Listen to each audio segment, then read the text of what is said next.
अरण्य ऋषी मारुती चित्तमपल्ली यांचं निधन झाले। सोलापुरातील राहत्या घरी त्यांचं निधन झाल्याचं कळतंय।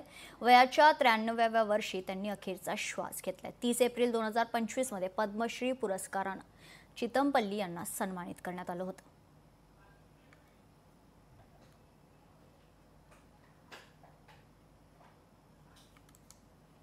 तर या क्षणाची अत्यंत दुःखद बातमी आपण बघतोय।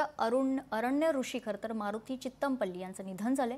सोलापुरातील राहत्या घरी त्यांचं निधन झाल्याचं कळतंय। वयाच्या 93व्या वर्षी त्यांनी अखेरचा श्वास घेतलाय।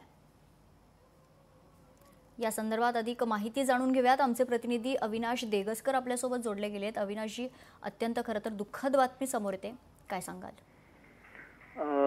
अत्यंत दुःखद बातमी ही समोर येते की ज्येष्ठ साहित्यिक मारुती चित्तमपल्ली पद्मश्री पुरस्कार विजेते त्यांचं निधन झालेलं आहे। राहत्या घरी त्यांचं निधन झाले अशी माहिती मिळालेली आहे। वयाच्या 83व्या वर्षी त्यांनी अखेरचा श्वास घेतलेला आहे। आता नुकतंच 30 एप्रिल 2025 ला पद्मश्री पुरस्कार त्यांना मिळालेला होता आणि तसंच मारुती चित्तमपल्ली यांना अरण्य ऋषी म्हणून त्यांची ओळख होती। त्यांनी पर्यावरण विषयावर 20हून अधिक पुस्तकं लिहिलेली आहेत। त्यात पक्षीकोश असतील, प्राणीकोश असतील, मत्स्यकोश असतील, ही अनेक पुस्तकं त्यांनी लिहिलेली आहेत। त्यांनी प्राणी आणि पक्ष्यांची स्पेशल अशी डिक्शनरी त्यांनी लिहिलेली होती आणि मूळचे मारुती चित्तमपल्ली हे सोलापूरचे आहेत। 1932 साली त्यांचा जन्म झालेला होता। त्यासोबत पोरे हायस्कूलमध्ये शिक्षण घेऊन त्यांनी नॉर्थ टेक्निकल हायस्कूलमध्ये पुढे शिक्षण झालेलं होतं।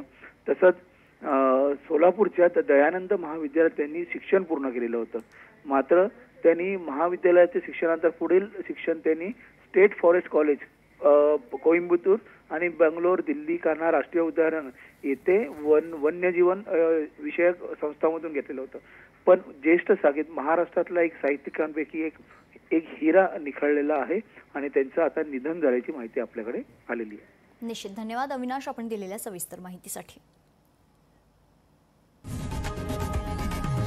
लोकशाही मराठी ऐका, पहा, जागरूक रहा।